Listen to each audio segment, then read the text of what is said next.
Alright, the one thing you can do with a scan tool is you can get a custom data stream so it updates faster.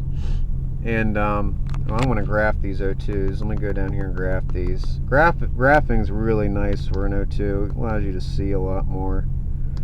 Graph this one too.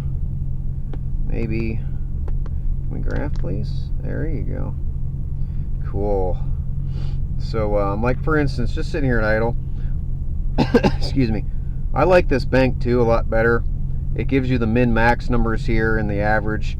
I like it a lot better than I do this bank 1. It might be getting a little lazy due to contamination or some other issue. But again, I have no drivability issues. I'm not reading into that too much. And this is an idle. I mean, I don't sit here and idle for 20 minutes all the time. That seems dumb. What I'm going to do now is we're going to get this thing off idle, and you can see my short-term and long-term numbers are right where they should be. That's perfect. About 128s were exactly right. We're a little positive, adding a little bit of fuel to bank 2, and we're adding just a smidge of fuel to bank 1. That's fine. Nothing wrong with that. Let's pull this thing off idle here, about 1,500 RPMs or so. I'm doing this inside the car, so it's a little bit quieter. We're about 2 grand. Tack's a little off, but you can see it shifted cells, and we also see our long-term and short-terms and things are changing. And again, this car has not been driven since I reset the ECM. And granted, there's no load on the engine either. You know, don't read into this. Is more useful going down the road. But you know, I'm just trying to educate you on this stuff.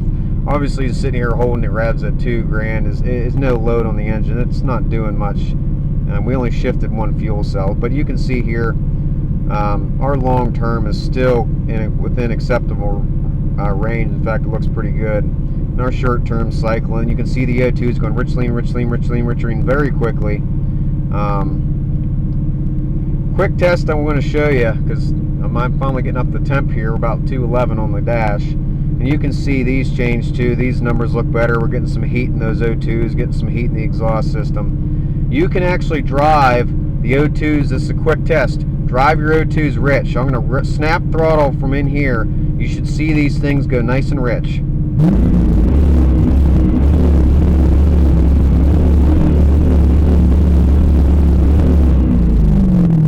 Let it idle down, let our scan tool catch up here.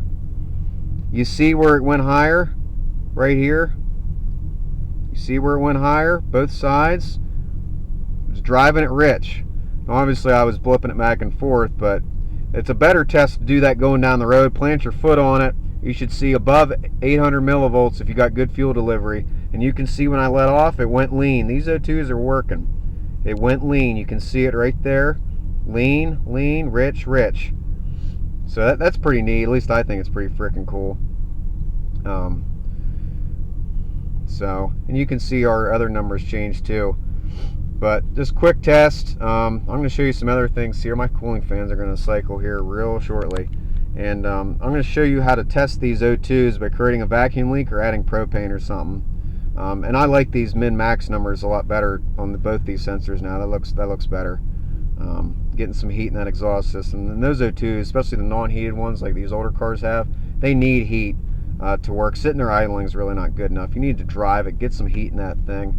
I've had this car idling for about half an hour now, so that and holding the revs there. So we got some get some heat in these things, and they're starting to respond better. But that's that.